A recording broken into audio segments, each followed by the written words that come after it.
Have you ever walked away from a conversation replaying it in your head, wondering why someone thought it was okay to speak over you, dismiss your opinion, or treat your time like it didn't matter? It's a sting we all know too well. Sometimes it's subtle, a joke at your expense that lingers longer than the laughter.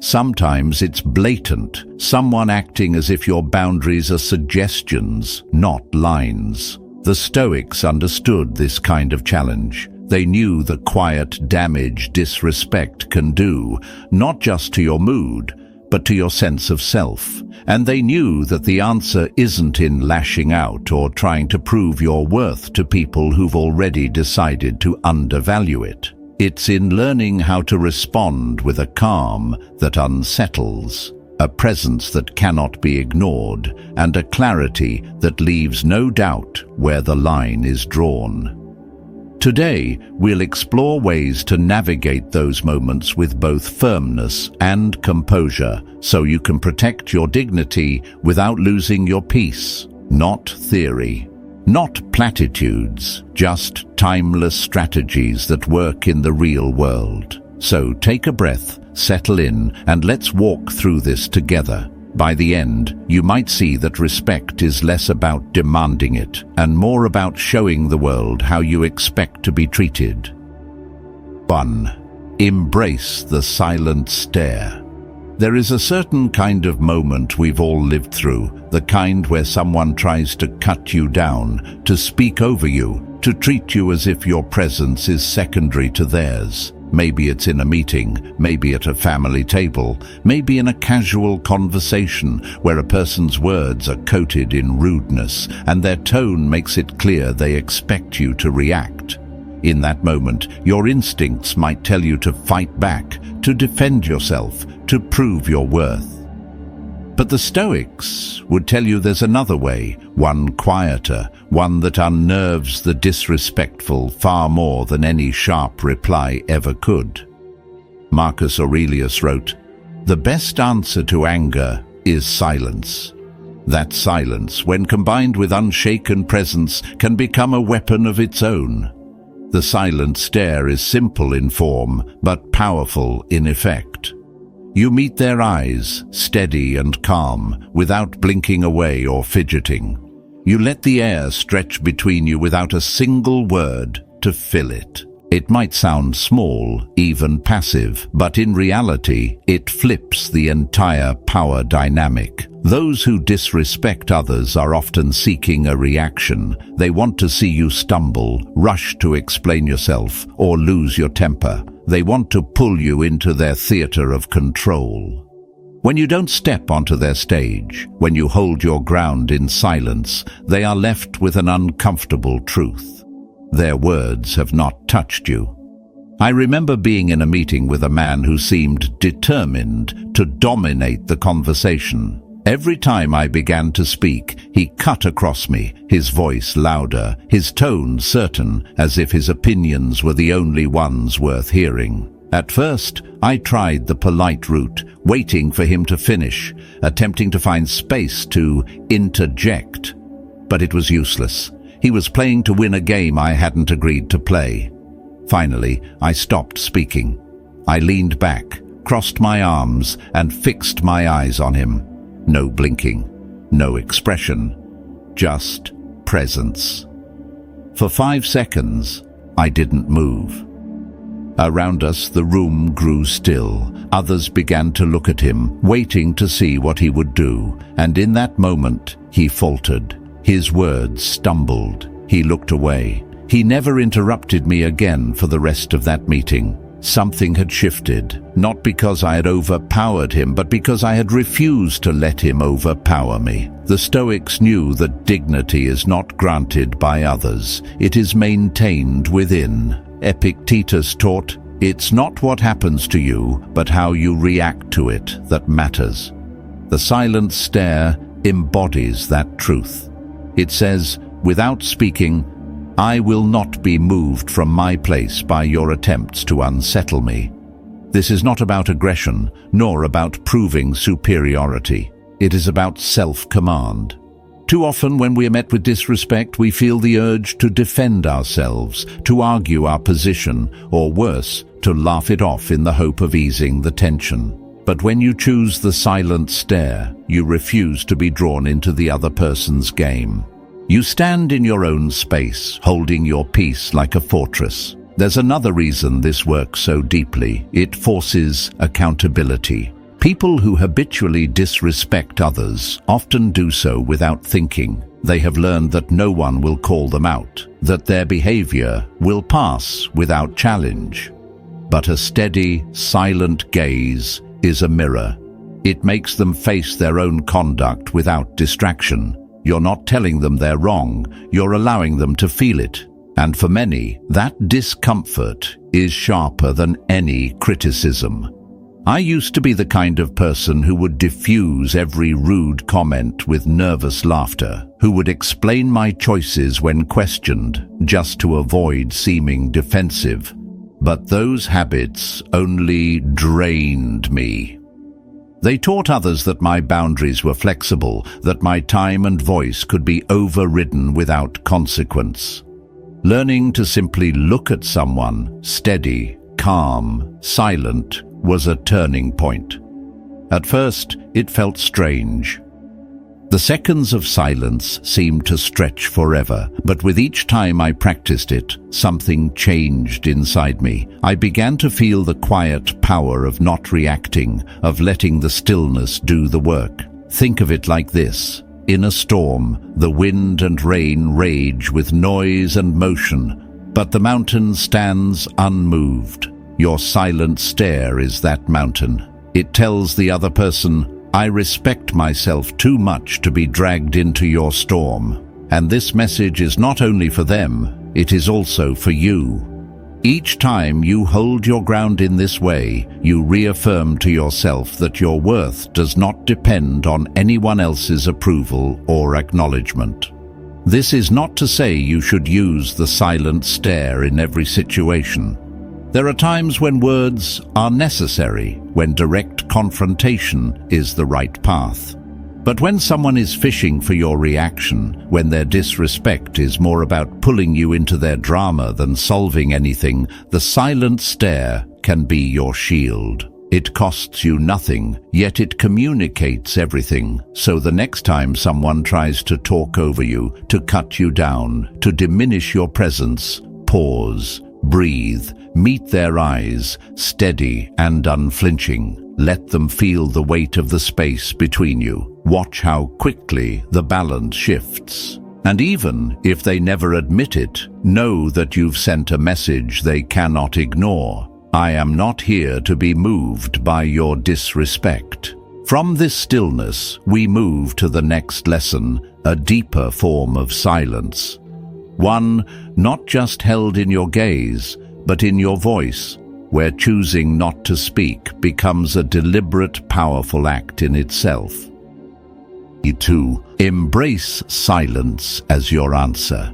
There's a certain tension that fills the air when someone throws a careless insult your way, a moment where your mind races with all the clever comebacks you could unleash. But in that same space lies a different kind of power, one the Stoics knew well, the power of saying nothing at all.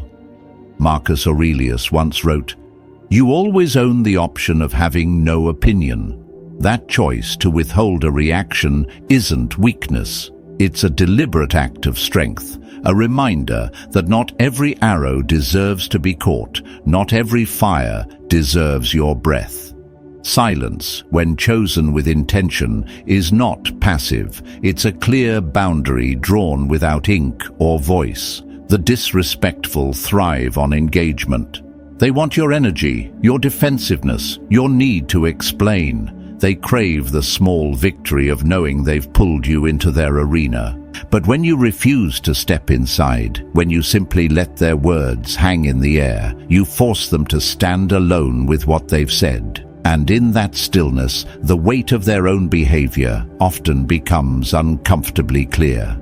I remember a man I once worked with who had perfected the art of the harmless insult. His words always came wrapped in a smile, disguised as a joke, just enough to make others chuckle and leave you wondering if you were overreacting. One afternoon, in front of a few colleagues, he decided to make a dig about my work, an unnecessary comment aimed to draw blood without leaving a visible wound. In the past, I might have defended myself or fired back, but that day I simply met his eyes, raised one eyebrow, and said nothing. I let the silence stretch. Seconds passed, and the laughter that followed his remark quickly faded into awkward quiet. He shifted in his chair, mumbled something about needing more coffee, and moved on. He never tried that tactic with me again. It wasn't because I'd won an argument, it was because I'd refused to play the game at all. This is the quiet victory of silence. It denies the disrespectful what they seek most, your attention and your emotional investment. It tells them, without a single word, that their opinion holds no currency in your world. And perhaps more importantly, it reminds you that you don't owe anyone a defense for living your life as you choose. As Seneca wrote, "We suffer more often in imagination than in reality." So much of our energy is lost, not in what others say, but in how much we feel compelled to respond. Silence also works as a filter. It lets the noise pass while you keep your peace intact. The moment you stop feeling the need to answer every jab, every sideways comment, you free yourself from a cycle that exhausts and diminishes you. You begin to see that your time and energy are precious currencies, and not everyone has earned the right to spend them. I've found that the more I practice this, the lighter I feel. It's not indifference, it's self-respect. It's the quiet realization that some words are too small to warrant a place in your mind. That doesn't mean silence is always easy. At first, it feels unnatural, as if you're letting something slide. We've been conditioned to believe that if we don't defend ourselves, we've somehow lost. But the truth is the opposite. Every time you choose silence over reaction, you reclaim control over the only thing that truly belongs to you, yourself. It's an act of discipline, like the warrior who knows when to sheathe his sword rather than swing it wildly. Epictetus taught, if someone speaks ill of you, instead of trying to defend yourself, say, "He must not know me very well, for there are so many other faults he could have mentioned." That's the spirit of this practice. Humor without hostility, detachment without arrogance. The next time you're met with disrespect, take a breath. Let the urge to respond pass like a wave that doesn't need to be ridden. Hold their gaze if you choose, or simply go on with what you are doing. Watch how the energy shifts when you do nothing. Often the other person will falter, because without your reaction, the scene they've scripted collapses. Silence, when wielded with intention, is not absence, it's presence. It tells the world, I will not let you dictate the rhythm of my heart or the direction of my mind. And when you live by that, your peace becomes unshakable. From here, we move to another layer of self-command. How to use your words when you choose to speak in a way that shapes the space around you and commands respect without ever having to demand it. 3. Stop explaining your choices. Have you ever felt that subtle weight when you make a decision for yourself, only to have someone immediately lean in with the question, why? You choose to skip an event, to change careers, to end a relationship, or to move across the country. And suddenly the people around you act as if they are owed a detailed report. The tone may be friendly, the smile genuine, but beneath it there's often an invisible pull, an unspoken expectation that your life exists in a space open for discussion and approval. The Stoics knew this feeling well, even in their time. Epictetus once reminded his students, if you wish to improve, be content to be thought foolish and stupid. His words cut to the heart of this truth. The moment you try to live by your own principles, you must be prepared for others to not understand and to be entirely fine with that. The need to explain ourselves is a deeply ingrained reflex. From childhood, we're taught to justify our decisions to parents, teachers, friends. Somewhere along the way, that habit hardens, and we find ourselves still doing it as adults, long after we no longer need permission. The problem is that this instinct, harmless as it seems, quietly erodes your sense of self-governance. Every time you explain yourself to someone who isn't directly affected by your decision, you hand them a little bit of your authority. You invite them into a space they were never entitled to occupy. Here's the hard truth. People asking why are not always seeking understanding. Often, your choices challenge their sense of safety or expose their own lack of courage. If you choose a path they would never dare take, they may poke at it, not out of concern, but to reassure themselves that they are still right for staying where they are. When you pursue a dream they've dismissed for themselves, your risk reminds them of their resignation. Your independence disturbs their dependence on convention, and so the questions come, sometimes sharp, sometimes subtle, but almost always with a hook designed to pull you back toward their comfort zone. I learned this lesson the hard way when I decided to leave a stable, well-paying job to step into a career that carried far more uncertainty but far more meaning for me. To me, it was a decision rooted in both careful thought and deep conviction. To others, it was madness. The moment news spread, the reactions poured in. Why would you leave something safe? What if it doesn't work out? How will you pay the bills? At first, I answered, I laid out my plans, my savings, my strategies, my backup options. I thought that if I explained thoroughly enough, they'd see what I saw. But the more I explained, the more questions came. It was like pouring water into a bottomless vessel. It never filled, and I was left drained. Then came a turning point. One afternoon, someone I barely knew tilted their head and asked, "But why would you leave that job?" I looked them in the eye and simply said, "Because I wanted to." No elaborate reasoning, no list of pros and cons, just that. The silence that followed was thick and short. They blinked, nodded, and the conversation moved on. That was the last time they asked. In that moment, I realized I hadn't just answered their question, I had quietly closed the door they were trying to open into my life. This is the quiet, liberating power of not explaining yourself. You stop handing over your inner compass for others to recalibrate. You signal, without aggression, that your life is not a public forum. You reaffirm that your choices are valid by virtue of being yours. Marcus Aurelius wrote, "Waste no more time arguing what a good man should be. Be one. Likewise, waste no more time proving why your decisions are right. Live them, own them, and let the results speak." Some will hear this and think it's cold, even arrogant. But withholding explanations isn't about secrecy, it's about sovereignty. It's the conscious decision to conserve your mental and emotional resources for the actual work of living rather than the endless labor of convincing. Every explanation you give to someone who doesn't need it is an invitation for them to dissect, doubt, and diminish your choice. When you stop offering those invitations, you stop the cycle before it starts. And here's something the Stoics understood well. The need to be understood is often just another form of attachment to the opinions of others.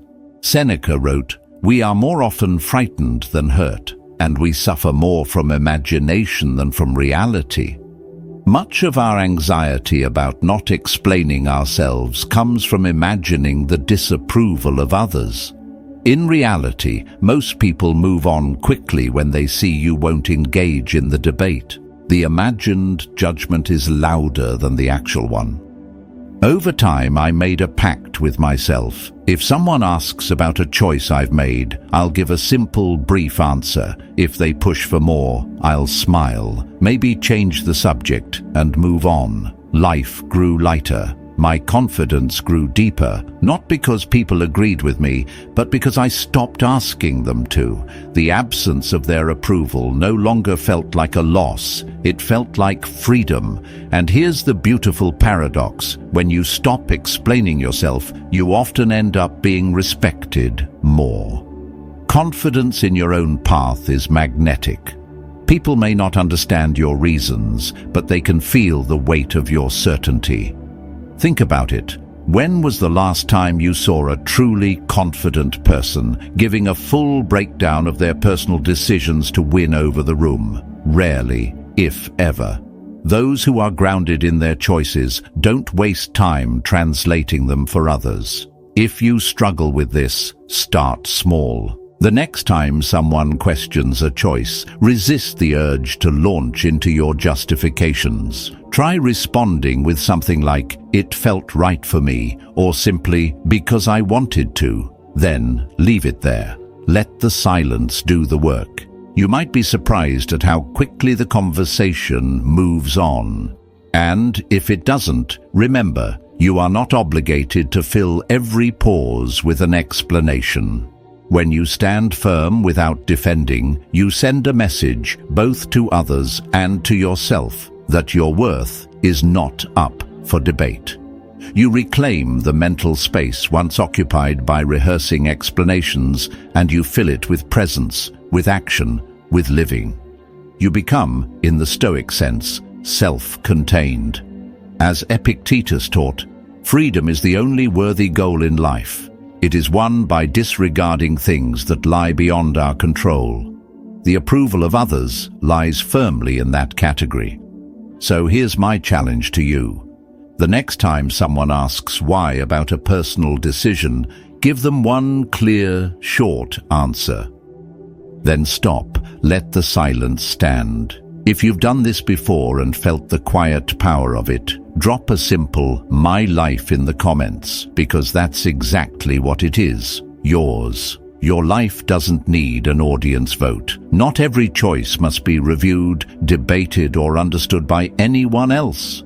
They are valid because you made them, and when you live by that truth, you walk lighter, speak less, and move with a quiet certainty that no approval can give and no disapproval can take away.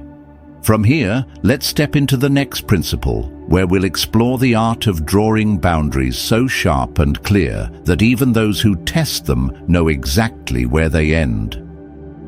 4. Keep your distance. Have you ever noticed how some people seem to drain the air from the room the moment they walk in? You start the day feeling steady, but after spending time with them, you're left restless, second-guessing yourself, carrying words that don't belong to you. The Stoics understood this danger well.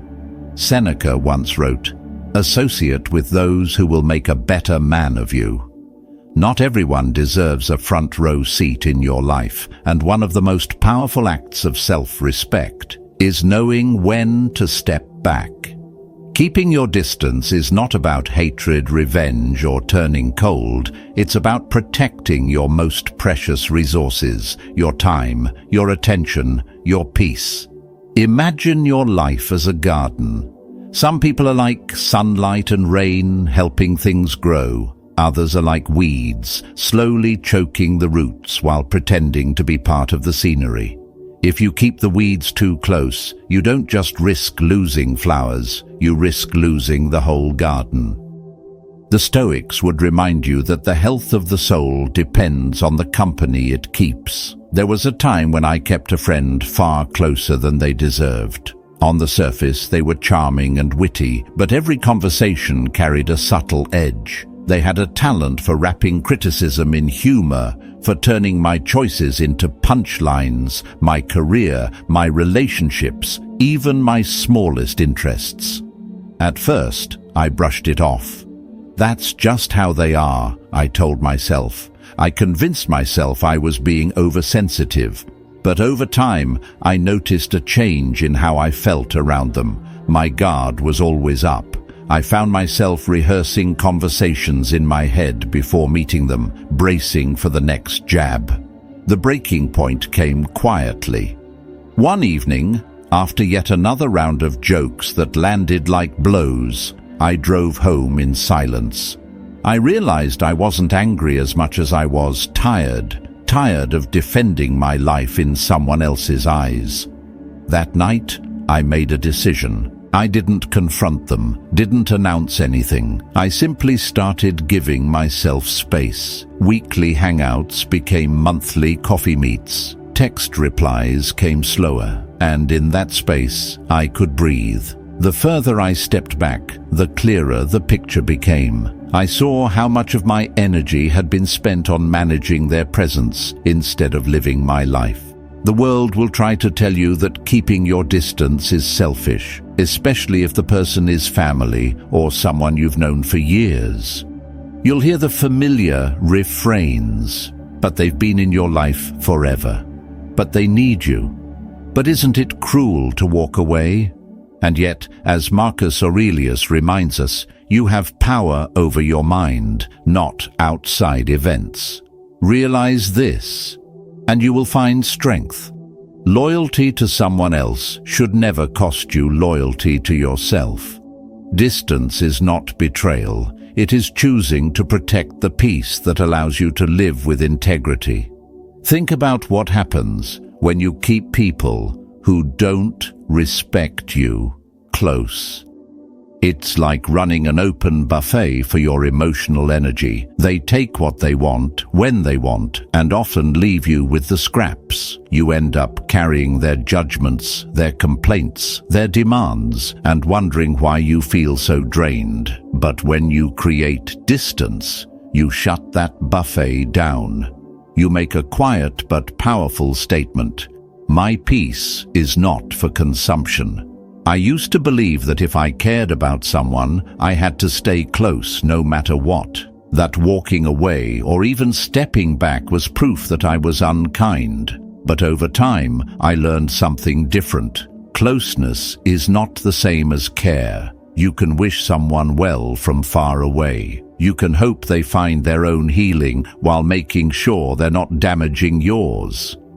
Distance allows you to stop being an emotional punching bag, a prop for someone else's self-importance, or the target of their unresolved bitterness. And here's the deeper truth.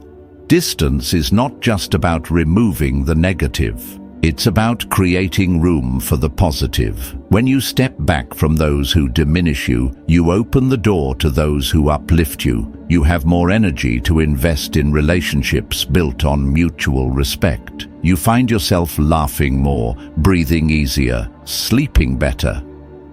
It's not magic. It's the natural result of removing what was quietly eroding your spirit.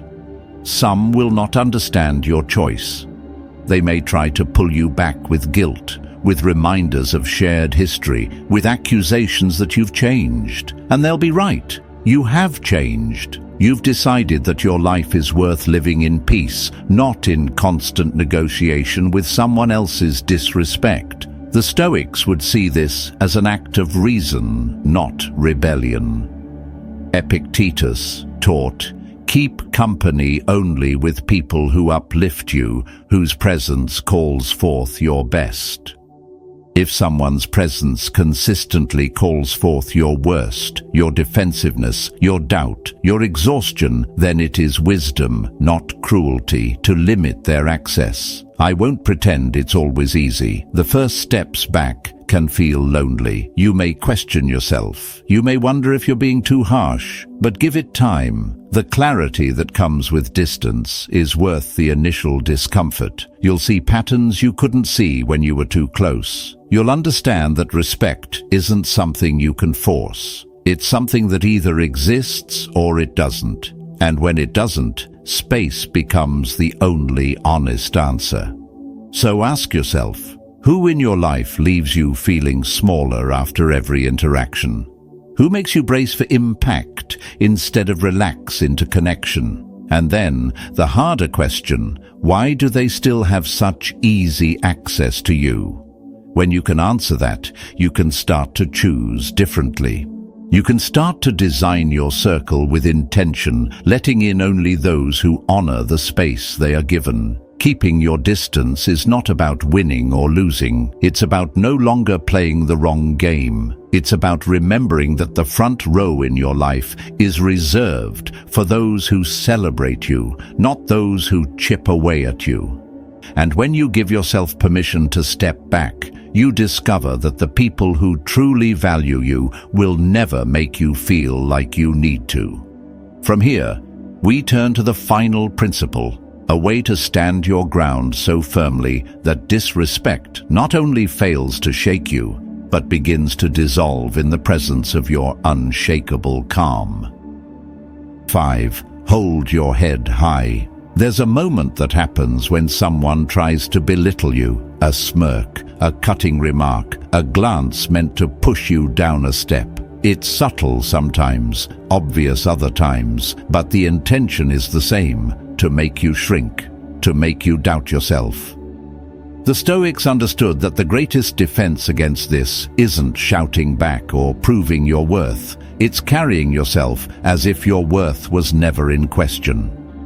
Marcus Aurelius once wrote, "You have power over your mind, not outside events." Realize this, and you will find strength.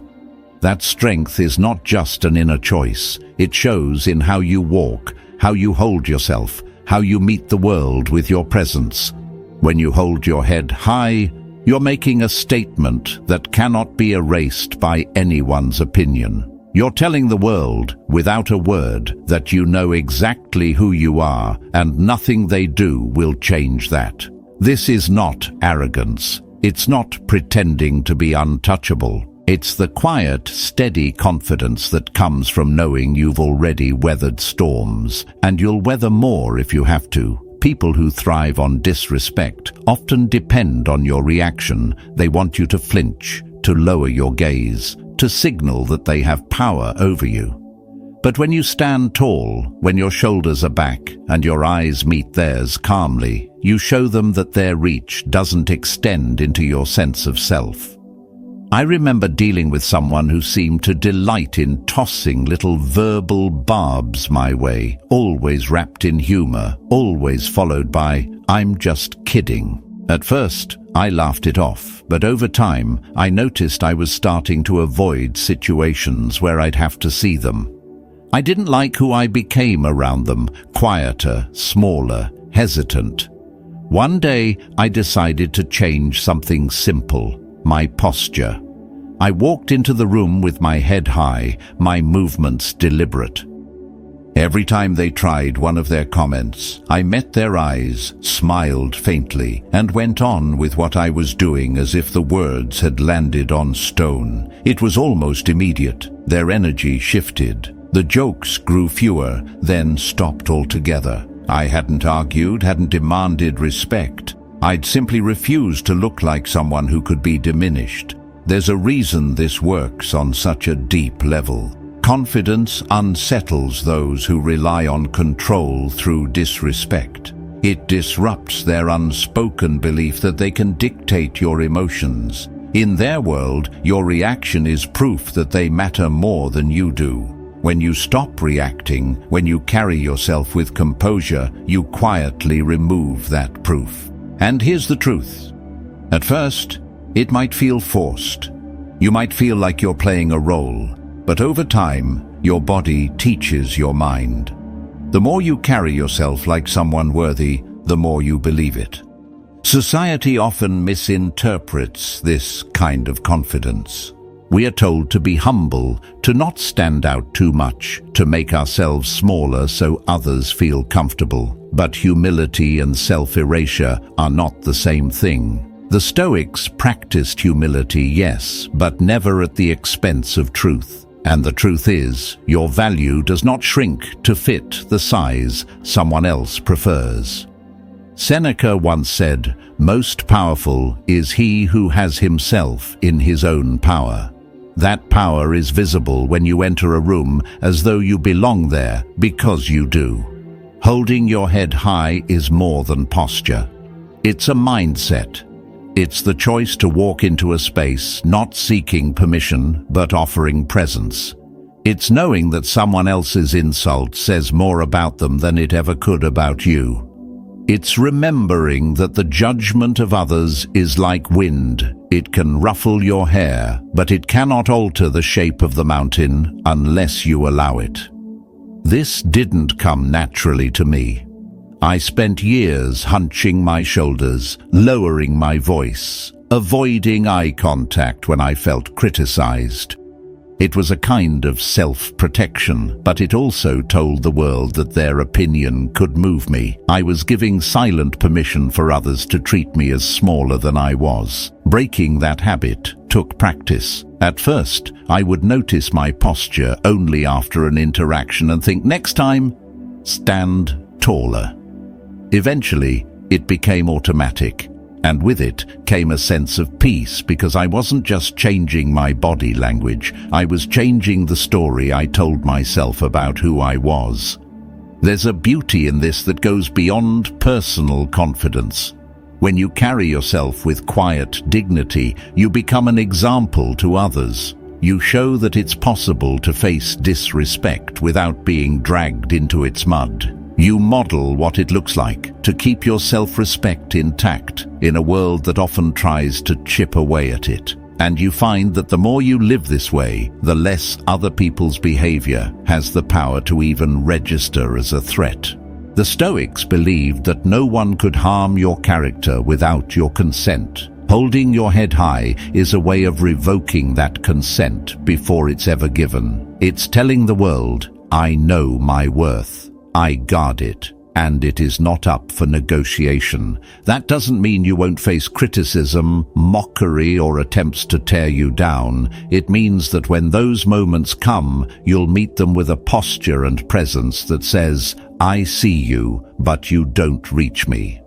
So here is my final challenge to you. The next time you face disrespect, whether it's a subtle dig or an outright insult, pause. Take a breath, lift your head, let your eyes meet theirs with calm, not aggression, and then carry on as if their words were no more than passing weather. Because they are. At the end of the day, respect starts with you. The more deeply you embody it, the less room there is for anyone else's disrespect to take root. Stand tall. Own your space. Live as if you already have nothing to prove, because you don't. And remember, no matter who you face or what they say, you are worth every inch of the ground you stand on. This is where the battle for respect ends, not with noise, but with unshakable presence. And there you have it, 5 ways to rise above those who refuse to see your worth. Life is too precious to spend proving yourself to people determined not to value you. Remember, you set the standard for how you are treated, and you choose what energy you allow into your space. The more you root yourself in self-respect, the more you will draw in those who uplift and support you. Stand tall, choose silence when it strengthens you, and walk away without regret from anything that diminishes you. If this message spoke to you, take a moment to subscribe so we can keep building this inner strength together.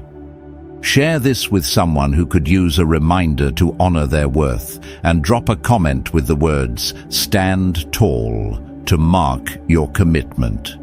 Keep going, keep growing, and meet me in the next video where we will take this journey even further.